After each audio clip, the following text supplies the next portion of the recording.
Hey everybody, welcome to Field of Dreams on ACTN. I'm Steve David, I'm your host. And today I am with my panel as usual. Jefferson George. Thank you, Steve. Always a pleasure to be here. Anthony Clark, welcome to the set. Good evening, Steve. It's always a pleasure to be here. Good to have you guys. I have been going back in time and I'm going to set the stage for our topic this morning because I'm going to set the stage for what we're going to talk about. Yeah. Why? Because I want to do that because I'm the host. So I'm thinking all the leagues that we had, SFL, POSFL, SFA, Eastern Football League, NFL, Northern Football League, Central Football League. Back in time, they ran well. And we never had issues, and they all ran differently. Like SFA was one field, Skinner Park. All the teams played there, and everything went good. In the SFL, every team had their ground. They were run by the oil companies, supported each one of the teams. Plus, we had a couple of teams from Port of Spain, like Harvard, and so on, would come down and join that league, and so on. And Spitfire in San Fernando would join that league as well. And then Port of Spain Football League, POSFL, which I spend not most, but a lot of my time in there when I was in police service. That was, they had about 3 grounds. King George V, PSA, and the Savannah, which is where they originated from. So, and every one of these ran very, very well. And I want to know why. And why can't we do the same now? Because we down to one professional league, one super league, or two sections of the super league. And then we don't have enough footballers because we need to bring back getting football played all over this country. And so I want us to discuss reasons why that happened, reasons why it's not happening now, and those kind of things. Unroot all the problems that we had or we have now, and what can we do to correct those. So since you from San Fernando, Clarky, and you from close to San Fernando, Jeff, let's start with SFA. Why don't we have an SFA? I think they joined SFA and SFL joined together now. Why don't we have that same system that we used to have? And what made that league so popular back in the day? Right. Well, I think it's a really good topic, Steve, and very relevant to the time that we are in now as we're trying to chart a path for the development of football in Trinidad and Tobago. Now, straight out of school, I had an opportunity, or not straight out of school, but while in school, I played for San Fernando Giants. And I just said Skinner Park was the mecca of football, in the South. As a young boy, I was delighted, when time to go to play, because that's the opportunity to play. Big man football. Big man football. And not only on a ground with lights. Yes. Today, we have every little community field have lights. But no. That was the field with lights. So you're going to play on the lights, a game starting, 7:30, maybe 8 o'clock.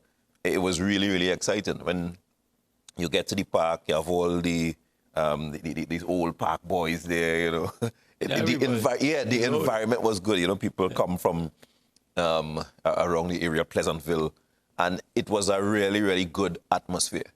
You had teams from like Civic Center, Uprising Youths. You had, this team from St. Madeleine Strikers, Juniors, and the football was, when you meet those teams had good players. They were some of the best players that, even in terms of looking at it from a country level. Now, if we look at the question is why isn't that like that today? Those players are now playing, as you would have said, in the higher leagues, the professional league and your Super League. Now, when we have something like the professional league, which players play exclusively to that team. Now, back in the day when I played, if there was another league playing elsewhere, right, you would be part of that as well. All right, so you have those players who would have been playing, maybe in 3 and 4 different tournaments because you have a game once for the week in the SFA, but in the midweek you might go and play a minor league somewhere. In another tournament somewhere. All right, and again, that existed because there was, in the absence of what we have now was a professional league or the Super League, where players are only playing in that type of environment. So, I mean, the structure that we now have does not lend to the level of football played at its own level or the organization and interest at the zonal level. And that has been moved out. And I think that contributed a lot to the breakdown of football at zonal level. Oh, yeah, right. I'm in agreement with Jeff. I look at today's format of the Professional Super League as a copycat format, meaning that we thought that our football would have improved once we had professionals, right? Not understanding that the amount of football, any trade, if you're a welder, the more that you weld, the better you will be. I could come out of university with a welding degree, but I don't have the practical. The person who doesn't have the degree and is welding every day in a shop somewhere will always be a better welder than I am. And it is greater than just football. It talks about community spirit, moral in the community. The youths have something to do. Everybody was involved. And even when Jeff started his career in big man football, the crowds still weren't as big as when I played. Right. Or when Steve played. Steve used to pass for me when San Fernando Strikers and Skinner Park was full. The cycle track was full. Right? Yeah. And because players from that team came from all communities, and it was San Fernando, right? Although although the league was still running, San Fernando Strikers represented San Fernando. And I think that our idea of moving to a professionalism or a professional league just for the sake of having a professional league, in hindsight, was an incorrect decision. We do not have the corporate sponsorship to run and manage and maintain a professional league. And what we could have done, because our national teams performed a lot better when we considered ourselves amateur. All right, amateurs. Yeah. We performed a lot better because you had a wider cross-section of players that you could have chosen from all over. And we're only talking about the SFL, the Eastern League, and the small minor leagues was where you found a whole lot of players that came up to these leagues, right? The Miaro leagues and the Rio Claro leagues and so on. And as you rightly said, moving forward in our search to restructure our football, this is a major component of the decision-making process. I strongly believe that the answer to our football coming back to the glory days is going back to zonal football. Yeah. Right? The San Fernando, though, SFA was like a village league. It's like Hurricanes, like Correct. Giants. This one and they belong to a certain area. Areas, correct. And that's People why we get used to come from- everybody that's from right. all the areas, because that was different to Portsmouth League. It was different to SFL. It was different. Correct, yes. That's why. So that's why I want to identify the difference, but it worked anyway. Correct, yes. Yeah. So that was, right, one of the major components why you had so many fans because the entire community. village, the entire community used to be coming to support, right, their teams. And you have two communities coming to meet and so on. So in terms of the excitement, you had players, a greater cross-section of players plying their craft on a regular basis, and I think the standard was a lot better then. I don't know now in terms of the competition, because football now has way more competition than football then. We had no video games. Right. We had no smartphones. We have no iPads. Our only source of recreation, right? Our only source of recreation at that time was outdoor sports. Whether it be football, basketball, cricket, volleyball, or netball, was outdoor sports, because this is not only a football issue, it is a sporting issue. There's no more netball in San Fernando. True. Right? But right, there's no cricket league again. Right, in Skinner Park used to have cricket. I understand it's a football show, Steve. No. But I'm saying, no, I ain't going down that road. All right. Sports. All I want to say to counter what you just said was, and we say that all the time, no iPad, no phone, no this, no that.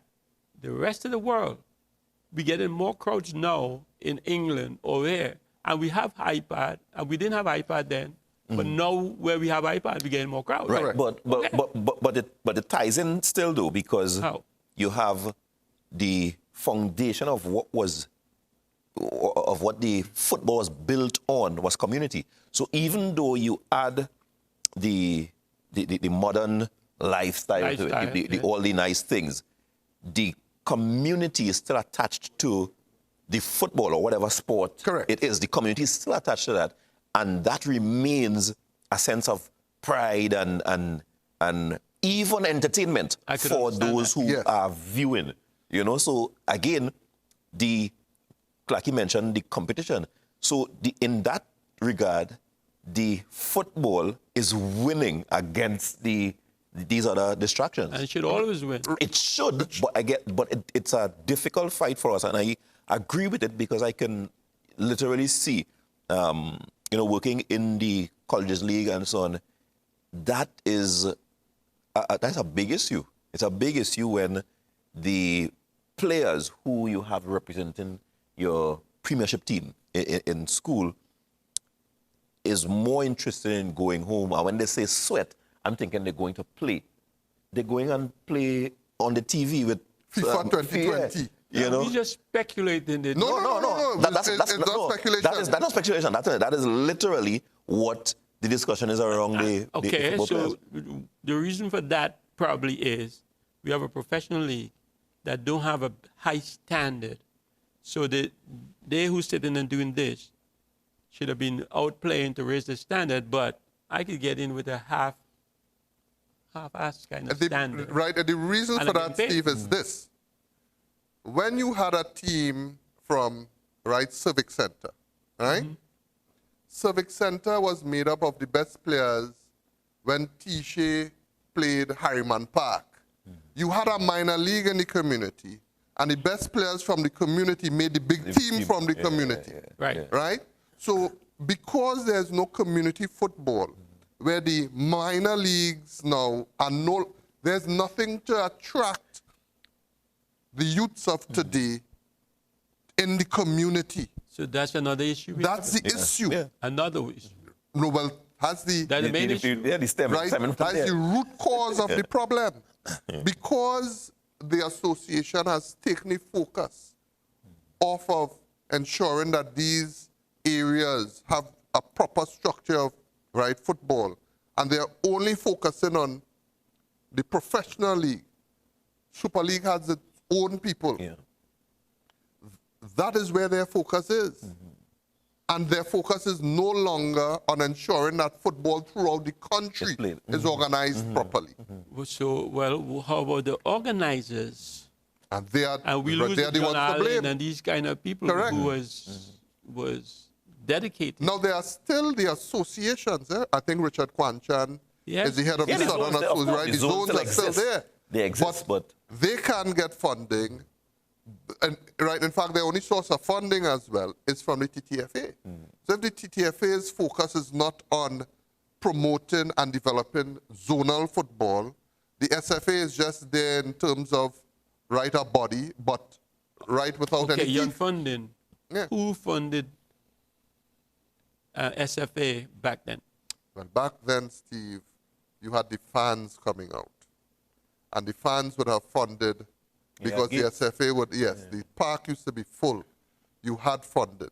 We didn't used to get the amount of funding that we would have gotten from FIFA as well back in the day. So now I think there's enough funding to properly organize our football in such a way. yeah, the overheads were lower too, because remember they were community teams. You didn't have a bus to the players. Players were Correct. showing up they're coming up from, Mbaka, they're coming up from Pleasantville, they're coming over the highway So from. we organize in San Fernando and make a league. That's what I'm saying. Yeah, well, And do the same thing. So people don't have to travel across country. You put your bag in the back and you walk to the field, That's right. like we did in the past. that's correct. Yes. So that is part of our problem that we need to fix. That is the Correct. root cause Absolutely. of our problem today. Yeah. Right. The disintegration of the community football and the zonal football. And then plus we have minor leagues too. Yes, well, So- that's the community. So organizers, we look into if the organizers, people just start a minor league and then try to get that kind of community league going, we in business. Correct. That's for San Fernando, right? No, that's for everywhere. I think Everywhere? that's the start. Yeah. All right. Well, in the next segment, I will take you down another road with the SFL. And it was totally different. You will have to explain that to Jeff. Huh? Right. All right. It was totally different to what SFA was. SFA was, I'm correct. saying POSFL was different. SFA was different. Yes, correct. SFL was different, but it worked. Okay. Yes. And Eastern Football League or Central Football. So when we come back, we can take you down memory lane to the SFL and understand what they did and why did it work. Viewers, we'll be right back after the show. Every village or Point Fortin, they had minor league going on. So the representative of that community came from all the minor league football, the best of the fellas From the community. for Michelle. Same in Palo Seco, same in Forest. So they always had minor league going on. So there's football all over the place.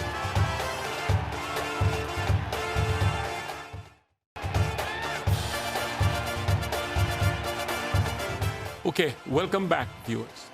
Okay, so like I said, SFA was a total different structure to what it had in SFL. San Fernando Football Association, Southern Football League. Is San Fernando or Southern? Southern, yeah. Southern. Southern Football Association, Southern Football Association, Southern Football League. And SFL, it used to be SAFL, Southern Amateur Football League, then it's SFL. So that was the shell, or which people know as Civic Center and Forest Reserve. Forest Reserve, Palo Seco, Texaco, Correct. and different teams like that. And we had a couple of them outside, Spitfire, Harvard, and different from Port of Spain used to come down and join that league. That league, like I said, every team in the area had the ground. The ground was maintained by the oil company and stuff, right? Like, and again, the English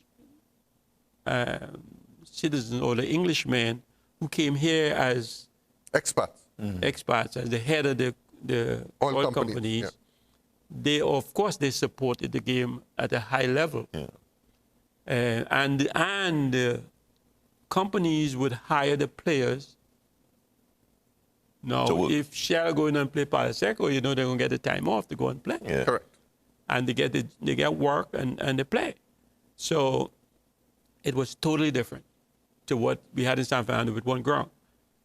But it worked for us, and it wasn't like how San Fernando is close-knit.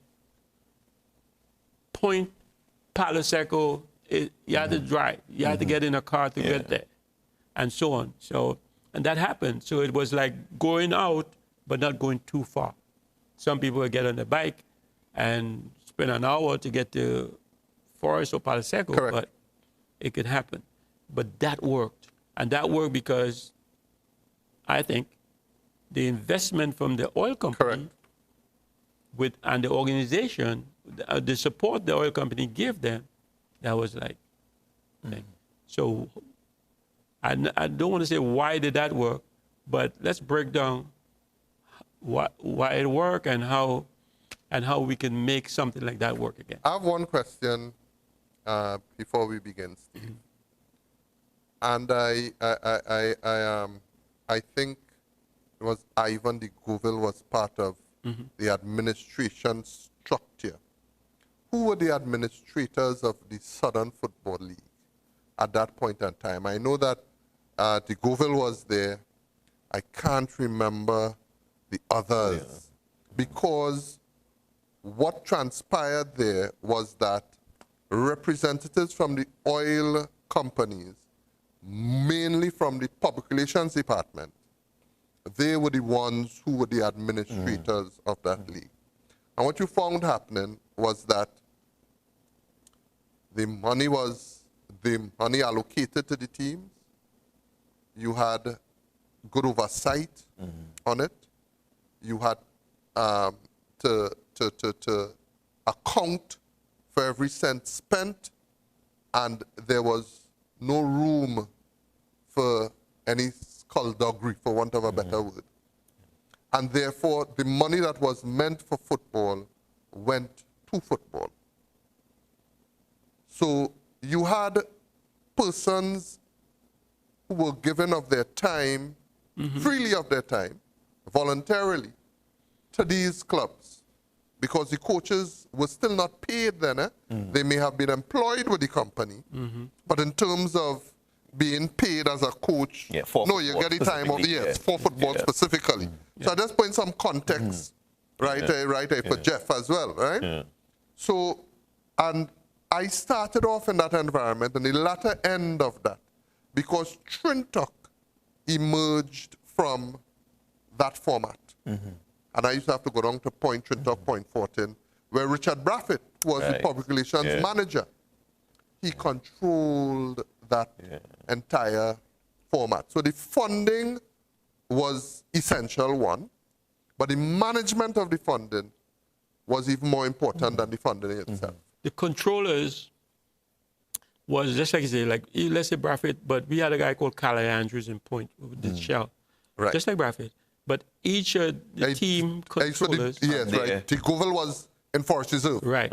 Each of the team controllers, that forms the group. Yes.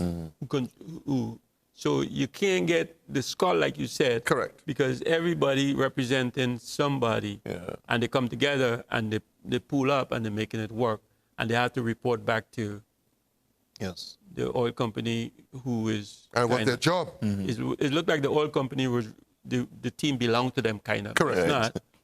They're supporting it though. They were sponsoring it. But accountability was key. Exactly. But if we're looking at it from that level, interesting point that I picked up on from Clarkey is that was amateur football. Amateur football. Right?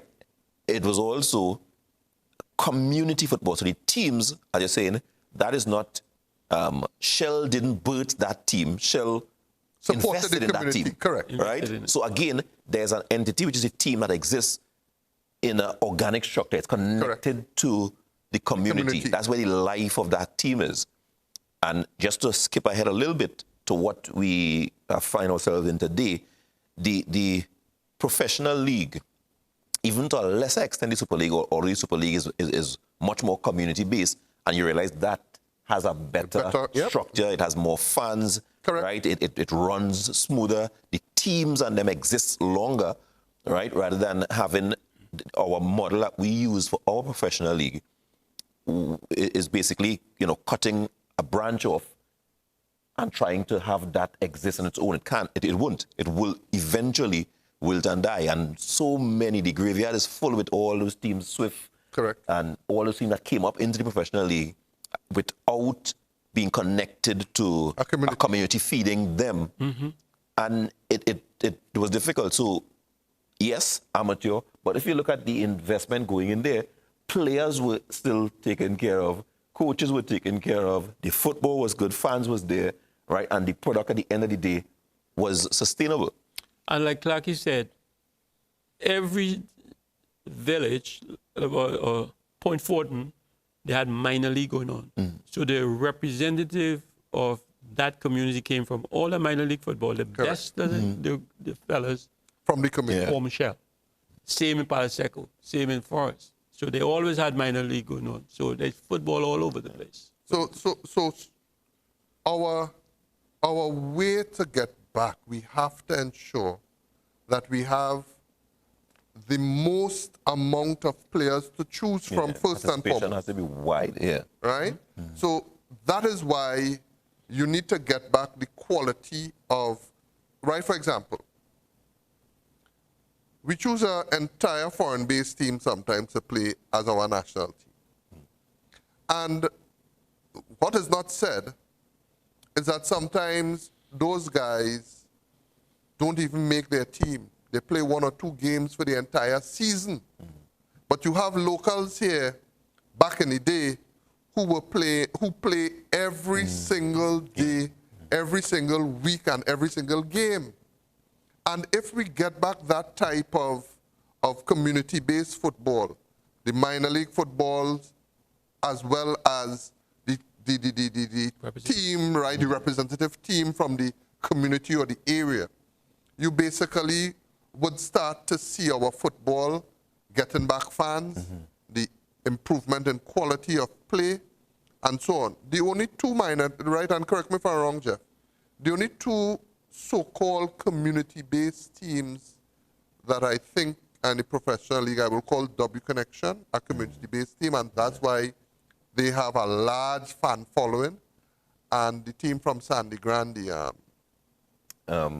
Northeast. Northeast Stars. Yeah, well, Civic as well. Because Right, and Civic now, yeah, Civic, yeah. In Right? Pro League. And those are the teams Now, that you'll find a large... Right, you would still, and again, you have teams like Jablote and Caledonia who are community, but when you look at where they have to play, they are cut off from the, and again, it happens with From their Connection as well. community, yes. It happens with all the teams who play, because they use the stadiums now, you have a situation where they cut off from the community, right? The community has to travel. Yeah.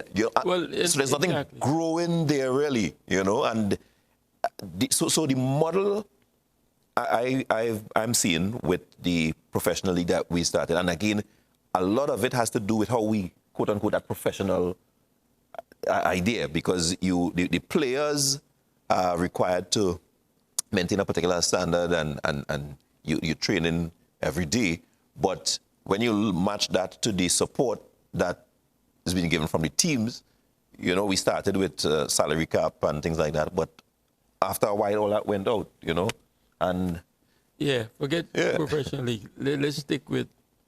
No, but again, they're making the point as to what we had in those community-based and the zonal type football, and to what we ended up with. I mean, we have to find our way back. So, Right. yeah. And again, it has to be... we have to go back to... we have to get the population, the bigger population of footballers coming out. Correct. Our population and football population is dying. Yeah. And how are we going to get that back? Because I know in Point Fortin, many players who could not make shout would have to go and play elsewhere so they can get a game. Otherwise, if they stay in Point, they will play in the minor leagues, but they represent Yeah, the SFL. big- In addition to that, as I said, SFL, they had league football. Correct. SFL play, SFA play, PSFL. Correct. And then they have North-South, and they have FA as well. the national team. League Cup and FA Cup. So you and see how for the amount yeah. of football that was played. Yeah, How League many Cup, steps? then FA Cup. Yeah. You know, North-South is 3 North-South a year. Correct. And then they have league football, everybody plays against each other. Yeah. So in addition to your league games and your knockout games, like different knockout and the FA and the Dublin Cup and this one, they still have club football and minor league. So you play in minor league, club, league football, SFA, SFL, North-South, and then national. Yeah. You have 5 levels of football to play. If you can get to the top level, to the top shelf. And that is the goal for us, to get to the top shelf. So SFL was a little bit different to SFA. And it worked because of the support. So we need the population. We need the support, Yeah, the facilities Right, as the well. finance. Facilities as finance well.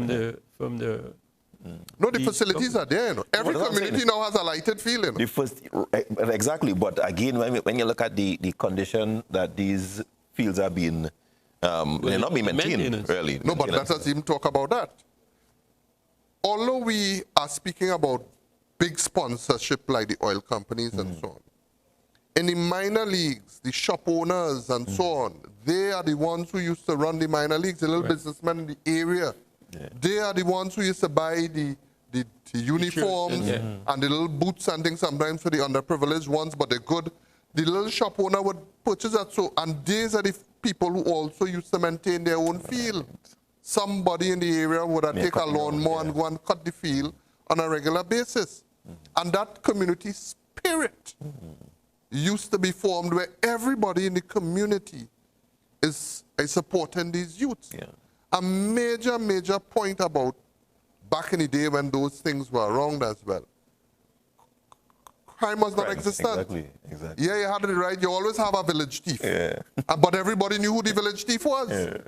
Right? Once you miss something, you know, it is George from around the corner there. Right? Yeah, no, that's Right? that's Everybody true. knew who the That's true. village thief was. But the community spirit was so lively and energetic that you had even families who were better off supporting a player who was good in the village, whose family was not as well off. They used to buy his boots and so on. My family did that right several times to right With other players. Yes, other Yeah. players. But again, and that's Steve mentioned the support, and that's an important part. Now, in today's language or in today's view, that always translates into who funding it or who is spending money.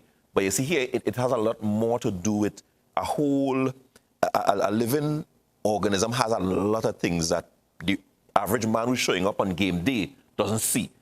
And those are the things that are missing from our football, you know, and those teams, a lot of those teams who would have come out as community teams, as we switched to another model, those teams died. You see, we have to move away from the thinking that once we have a professional league, our players will be better. True. In the discussion that we are having, we could still have a professional league, right? Because these things work. And this would make the professional league Better. work. But they cannot just have an isolated professional league without the structure behind it, because that is where you will get the players for your professional league. So the professional league could still work. The Super League could still work. Those are the league games that we will play, and everybody will play each other in the league format, right? And they could call that the Super League, right? And the professional league could still have the cream of the crop, but you will see a progression of players will even have an opportunity to move or make football a career if that structure, because from the amateur and the minor leagues, they could see themselves going to semi-professional, being hired by one of the companies that run some of the semi-professional leagues, and then eventually going to the professional stage. True. And, you know, I think if you look at England, it's pretty much exactly like that. Yeah, I same. mean, they have the Liverpool, the Manchester United, the this, the that. Yeah. It's community-based. Community, yeah. And they came from that level where we see them today where they are, but they started same way in somebody's garage, you know, getting to come together and forming. And these you teams. still have the other teams below the Liverpools. They still have their right community league running there. And that is where, and even all the young coaching schools in the community is still active underneath the Liverpool that you see. Yeah. Okay, all right. So we get an idea how SFL was won, which is totally different than SFA. Let's talk about, when we come back in the next segment, about the Port of Spain Football League, because there was totally different as well, and similar but different, and they had different ideas. They didn't have one ground, every team didn't have a ground. They had just like... It was similar to the FFA, SFA, yeah. 3 grounds, Savannah. maybe 3 or 4 grounds. Savannah. So anyhow, let me take a break. When we come back, we will get into that. Viewers, we'll be right back after the short.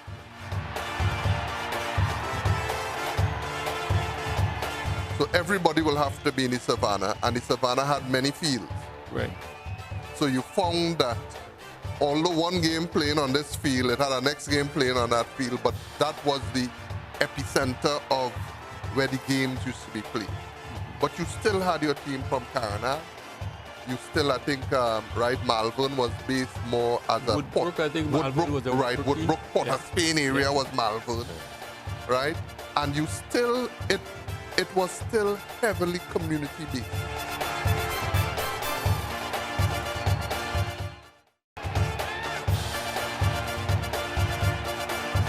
Okay, welcome back. Okay, so let's talk about Port of Spain Football League. Port of Spain Football League is the league that's next closest to my heart other than Point and South, because that's where I made my living. I had to leave. Again, as soon as I left school, couldn't get on to the Point team. That was too big, too much big players, right? So I had to make a living somewhere. Went and played for Caroni for 1 year. Yeah. And But then Finey. Okay. I joined the police service. I went to Port of Spain Football League. Now, to the fans in Port of Spain, man, they accepted me like one of theirs, and I had the support. They appreciate good football, so I had real support from them, which I really appreciate. Thank you, Port of Spain, PSFL. So I went to Port of Spain. Now, Port of Spain, let me describe Port of Spain Football League. That had similar villages, kind of like Paragon, Maple, Malvern, Coles. Harvard. They're all from a district, Essex. They're all from certain districts in Port of Spain, which was pretty much the same. The only difference they had was they had PSA, King George V Park, the Oval. They had about 3 or 4 grounds, the Savannah. Sometimes you get to play in the Oval, but most of the times it's King George V, PSA, or the Savannah. Port of Spain Football League used to be only the Savannah at one time, just as how SFA was the Skinner Park. But then they kind of get some more grounds, and they had more teams, and but they spread out in the districts. But still, somebody can jump in a taxi or walk to the ground and play.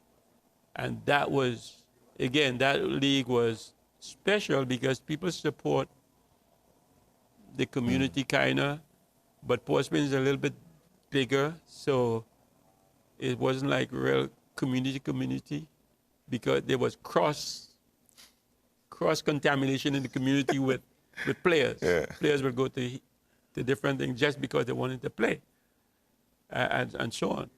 But that league was run differently. Again, how did they make it work? Why did that work for them? And why can't we not make football work like that? Right again, Steve.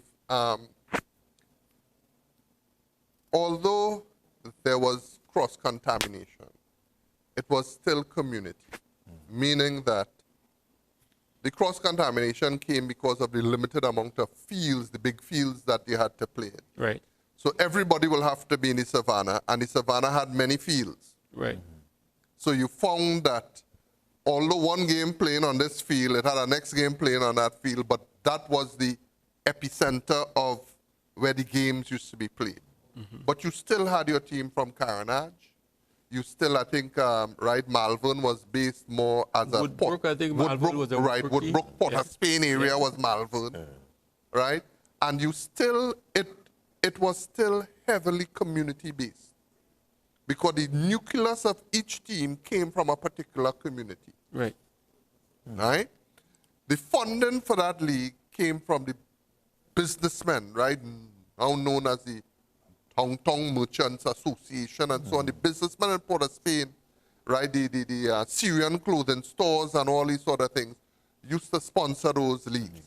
Didn't have the big sponsorships like the oil companies and so on, but Port of Spain was also the mecca of the business. It wasn't all, every time you needed something, you had to go up to Port of Spain to buy it, right, back in those days. So the business community in Port of Spain, right, funded those little teams. Malvern was a club that had high-profile businessmen in that lodge, for want of a better word, right? Well, Malvern was a glamour boy. Yeah, the glamour boys. And they were like the fun team in those times. They make up their own chant, the cha-cha-cha and all kind of different things. And then they had the upper Chilean kind of guys like Queen's Park. Correct. Who had their own field. Field, yes. But the Queen's Park club have a field, Queen's Park Oval, but they can't play on the Oval for the home games. They have to play when they get an opportunity. Yeah. So it was like that. So, yeah, so, you know, to understand, it was still community-based. It still had funding. Right, so that's where the support came. Because again, you have... Right, but not only support. It still had the good organization because the business community were the ones who really control the financing of to run the league and to run stuff the like that. league and so on. The Malvern people had business people who, Malvern still has a sports club up to today, so they actually had a building, a space where they could have hung out after, and then they played on the outskirts, the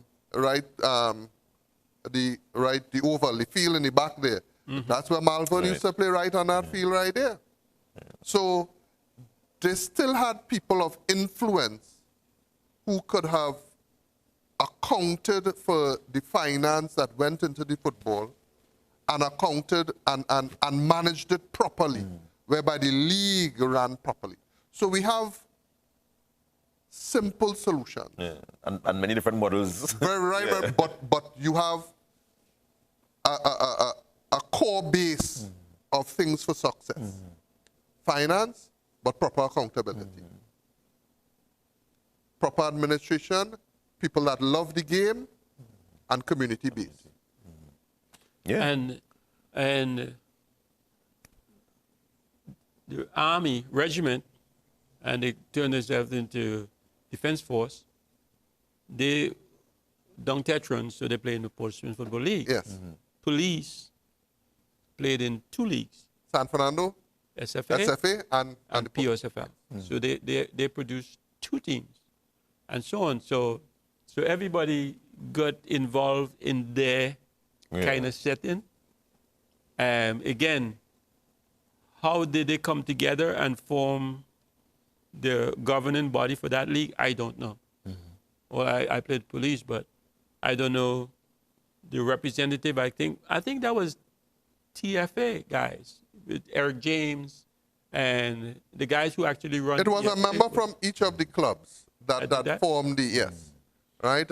Eventually it became more organized where TFA got involved, but it was the manager of the team, each team, who was not just the equipment manager. He was more than likely a businessman, or a representative of the business there, who was managing the team, because they are the ones that brought the kits finance the team, ensure that players had boots and equipment and so on, and they were the managers. So you had, right, I don't want to say, right, you had professionals. Let me say the word, right, use the word professionals, who understood, right, financing and management, managing the teams.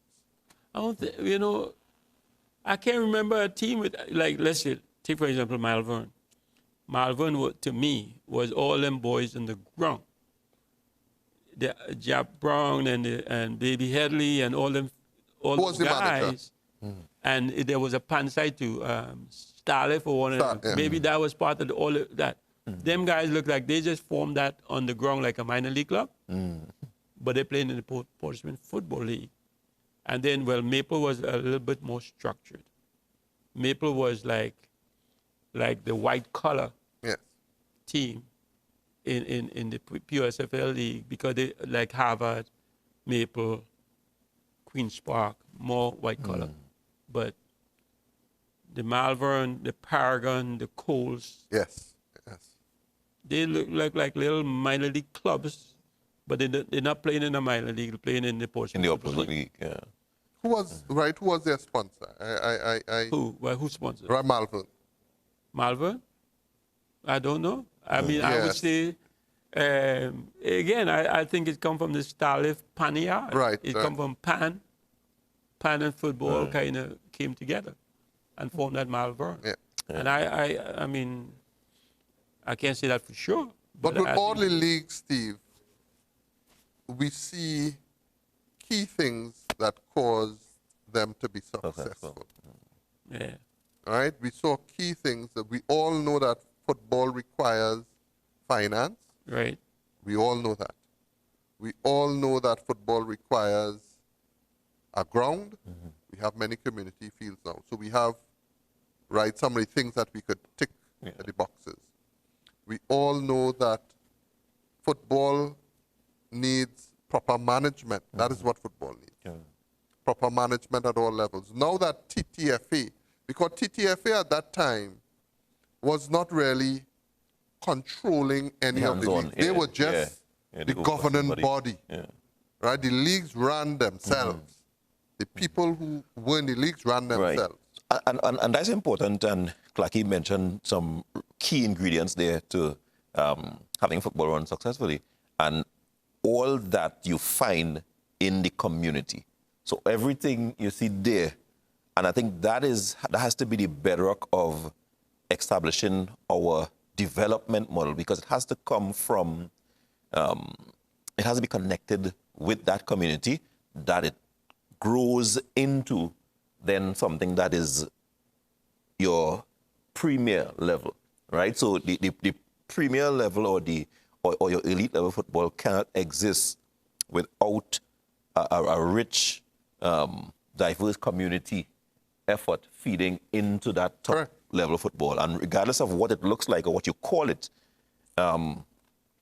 it has to come from there, right? So and that is what is going to provide players, that is what is going to provide even the same managers and so on who would be able to work with teams at that level, because we're talking about players and coaches, but people who, like you mentioned, the importance of having persons to put those things together, right? We had Richard Braffett, who you mentioned, who was one of the stalwarts, back in the day, from the community level all the way into national team football. And I think that's very, very important as we look at it going forward. Even if we did not have a professional league, you would have gotten the quality players from those leagues, even the minor leagues, to form a national team, which was an elite national team with skilled players.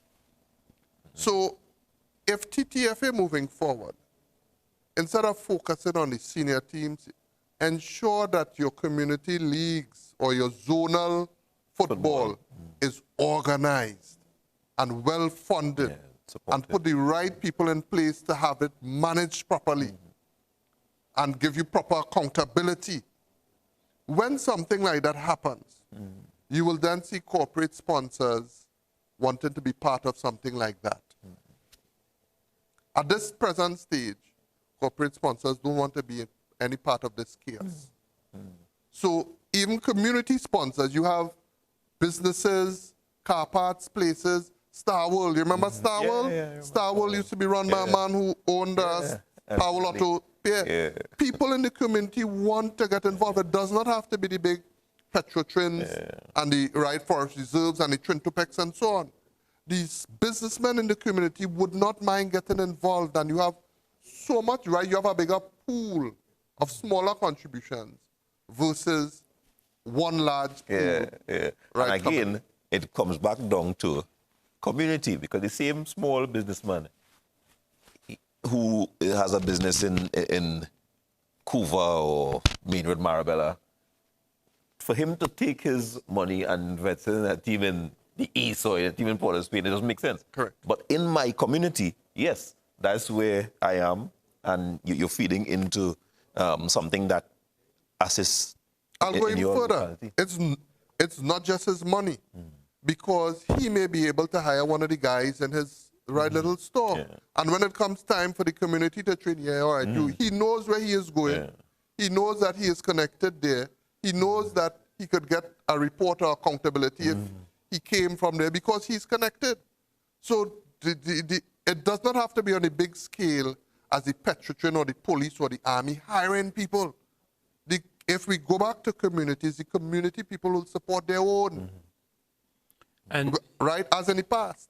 And I have to mention as well, each league is run so differently. In this SFL, they had a second division league. Yes. So Right, they you had had a the second top division, and for the guys who can make that team, they had a second division. So, and well structured the same way. And most They of the play second against- division teams were, the juniors had a first division and a second division. The same club Right, yeah. had one in the first tier, had one in the second tier. So it was like a reserve league. And the Coles, SFL had a Coles. That was, Forest had a Coles, Palaseco had a Coles, Civic Shell had a Coles. That's what we came from, and playing those. So, but we cannot forget Eddie Hart, Eddie minor Hart. league. Minor league. Yeah. That minor league. Everybody from all these leagues I'm talking about played in that league. Because cars used to come down point, pick us up, and we go up and we play, because they are singing guns and this one, and they want to play against, and they want to win that league, that Eddie Hart league. That was a big minor league. Everybody went and played. So everybody from all these leagues played in that Eddie Hart league. But that's one of the things, too, that demonstrate that people still have an appetite for football. You mentioned Eddie Hart League, which is a big one, and of recent times, the Labre League, right? The late Larry Joseph was one of the persons behind that, and that league attracted players from all over. You know, a lot of players, professional players, get in trouble playing, going and playing down in Labre, because when you go there, people, you know, fans, and it dies the excitement for a player on the field to see it. So even though he is attached to the professional league, you're playing there in an empty stadium, when you come down in Labre to play a minor league, I mean, you have to show up because there's crowd. And let me add to that. The Colleges League. When I came through presentation, and it's happening now, we used to go to those minor leagues. The coaches used to go to those minor leagues and pick players from those things to come to their school. That is where the players used to come from to the school. It didn't emerge from the school itself. They used to ensure that, hey, I want this person in my school, I'm going to talk to the principal. You see that fella who playing for Samarano Boys RC?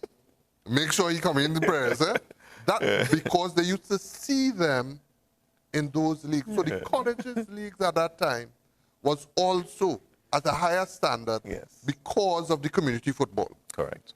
All right, but I'm glad you mentioned Labre, because FA Trophy used to have every team, any club could join in the FA, and a team from Labre. Labre Angels. Labre Angels. Won. Correct. FA. Anyhow, we got to go. Thank you guys for being here. Appreciate you, buddy. And don't forget to come back next week. Viewers, thank you for letting us into your homes and bringing the show to you. ACTN, thanks for the opportunity.